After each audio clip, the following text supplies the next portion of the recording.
You know, I'm really liking this Nightshroud Darkness character as the final antagonist of Yu-Gi-Oh! GX Season 4, but there's just something really familiar about him. He's this unstoppable, crazy force of darkness with this really specific, crazy trap card combo. And the only way for him to be stopped is by summoning some crazy ultimate god fusion, clad in gold armor and a pure symbol of the light. And when he's ultimately defeated, it just banishes the concept of darkness from the world. I just don't know where I've seen the... Oh. Oh. Uh-huh. Uh-huh, right. I see. I think I see where Yu-Gi-Oh! GX got it from now.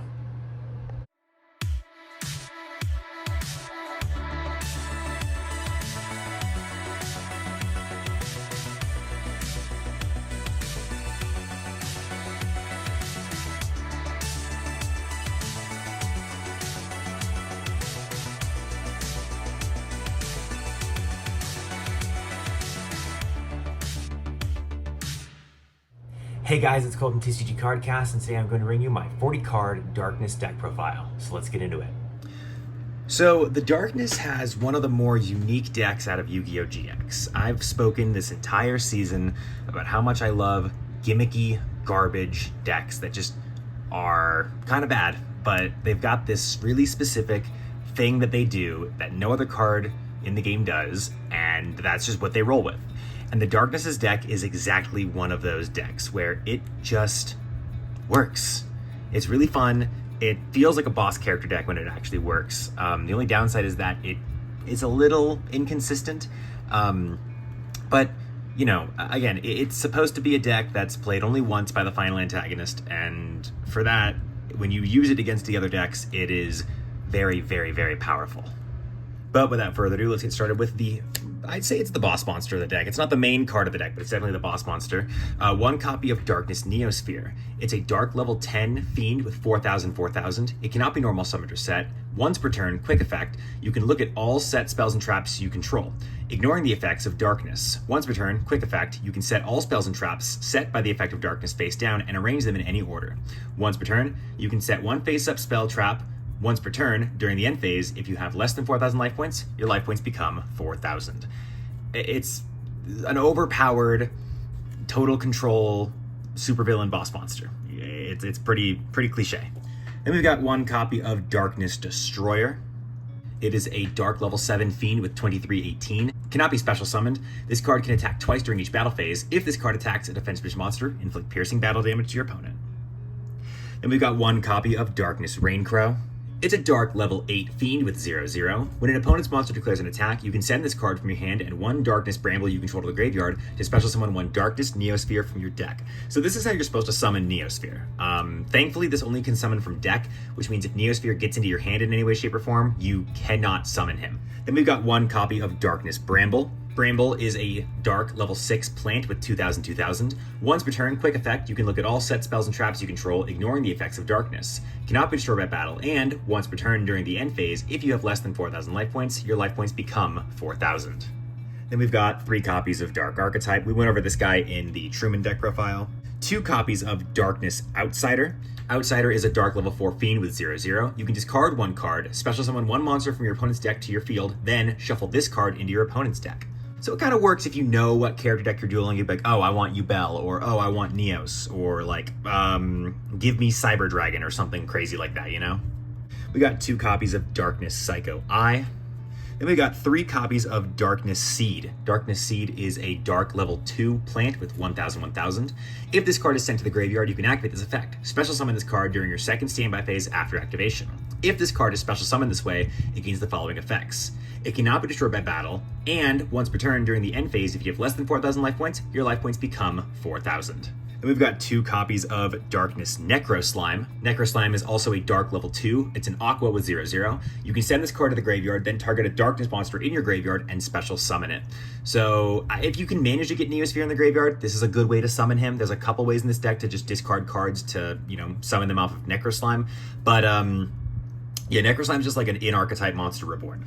Then we've got 3 copies of Darkness Eye. This is like the main, I think this is the most iconic card in this archetype. It's a dark level 1 fiend with 0/1000. Once per turn, quick effect, you can look at all set spells and traps you control, ignoring effects of darkness.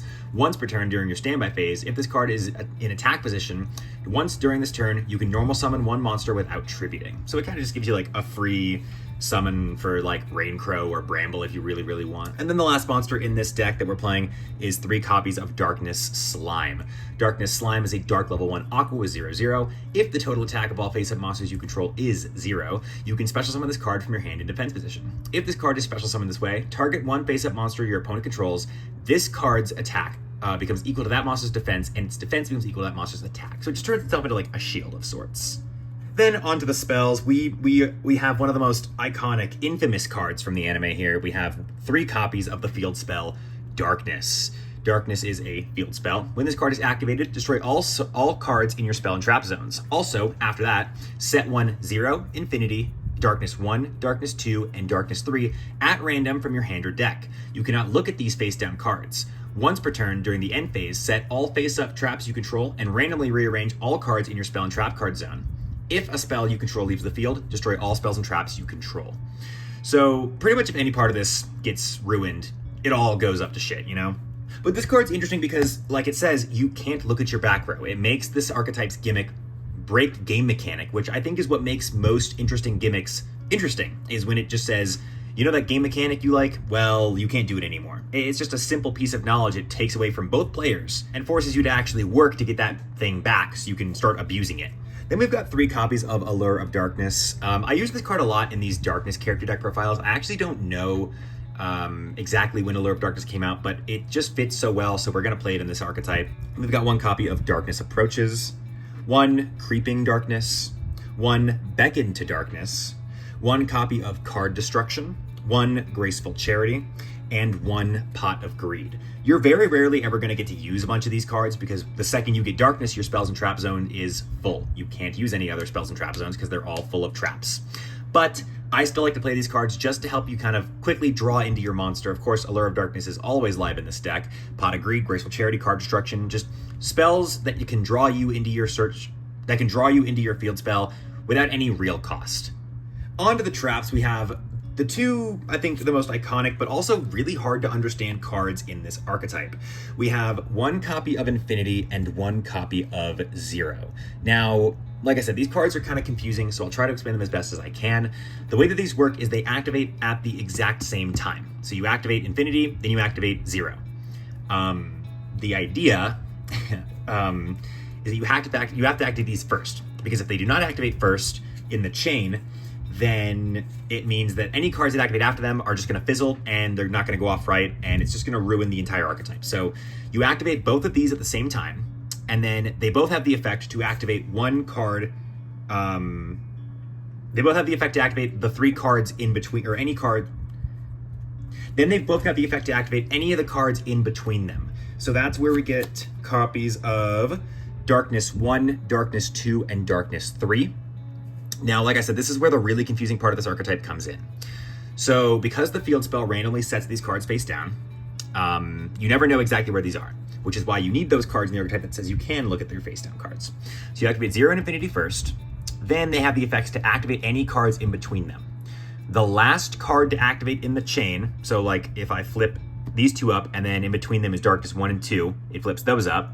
Because they're on the field in between Zero and Infinity, I can activate one of their effects, depending on which one I activate last in the chain, and it gets its effect more than once, up to the number of times a Darkness card was activated. So Darkness 1's effect is destroy 1 card your opponent controls, then destroy 1 card your opponent controls for each face-up Darkness continuous trap activated after this card. Then we have a copy of Darkness 2. Select 1 face-up monster you control. It gains 1,000 attack until the end phase. Then 1 face-up monster you control gains 1,000 attack for each Darkness continuous trap activated after this card until the end phase. And finally, Darkness 3. Inflict 1,000 damage to your opponent, then inflict 1,000 damage to your opponent for each Darkness continuous trap activated after this card. So again, I just to give like a simulation of what would happen here. Let's say that we have access to our one of our Darkness Eyes, so we can actually look at our set cards. if we, look at them, we got 0 here, and then we've got infinity, right? So these 2 cards are going to activate whatever card is in between them, that being Darkness 1. So Darkness 1 would get to destroy 1 card our opponent controls. However, if infinity was over here when we activated 1, then we would activate these 2 as well, and 1 would also get to destroy a 2nd and 3rd monster. It's super hard to understand. It's a very complicated mechanic that these guys have, but it is really fun and really gimmicky once you properly understand how it works. It's hard to explain, but if you guys ever see us use these in a duel, it'll become very obvious how these cards work, but it's a little obvious why they haven't really been printed yet. As stated before, the main condition for this deck is darkness. You want the field spell in your hand. And once you've got the field spell in your hand, you want to use cards like Darkness Eye or cards like Darkness Seed to really abuse the fact that you get to finally look at your back row so you know exactly what cards you can activate. Because like I said, if you don't activate them in the right order, none of the card effects go off and everything fizzles. Once you've got these 2 on the field and you're able to protect them pretty well with your Darkness trap cards, you pretty much just want to start working on getting the bigger monsters of the archetype, working your way up to like a copy of Darkness Bramble, eventually using Raincrow to turn him into Neosphere. And once you've got Neosphere on the field with your Darkness field spell and traps, your opponent really can't do much about it outside of, finally destroying your spells and traps. But there's not a lot of things in the GX era that do that, so it's not really something you guys super duper have to worry about. Now, unlike the Clear archetype, where this deck's boss monsters got printed and then finally got made in an animation chronicle, we're still waiting for a majority of this archetype to finally be printed in animation chronicles. We have Neosphere and we have Darkness Destroyer, but those are the only cards from this archetype that we have, which means you really cannot build this deck in real life, unfortunately. This is a deck that could only ever exist as proxies or as Orica. But it's got to be one of my favorite decks. I really, really do genuinely hope that someday soon we get the Darkness archetype in an Animation Chronicles. Hopefully for Animation Chronicles 2025. Fingers are crossed. That's all I can really say about it. But that was my 40-card Darkness deck profile. If you guys enjoyed it, hit the button in the center of the screen to subscribe on the spot. Go down into the comment section, tell me what you guys want to see next. And go down into the description, check out the link to our Discord and the link to the other character deck profiles. This has been Cole from TCG Cardcast, and Before I sign off, I just wanted to say thank you. So obviously this is the last Yu-Gi-Oh! GX deck profile. There's not really anything else we can do for GX besides this one here, the Darkness deck profile, which we just did, so there's clearly nothing left. So we're probably going to do the following. We're gonna do a couple of duels, probably do a couple of actual deck profiles for, decks people might want to actually play in today's modern game. And then we're going to end it with one final climactic duel for the GX era, and then we're just going to move on into 5Ds. Don't know how long that's going to take for us to finally move into 5Ds, but do know that once you see that profile picture change to Stardust Dragon, it's time. It's time. But thank you guys so much for watching the GX era of the deck profiles. It's my favorite show, and I'm happy I finally got to finish it and put a lot of love into the GX decks. It makes me very happy that I was finally able to finish the GX deck collection. So, thank you guys, and I'll see you soon. Peace out.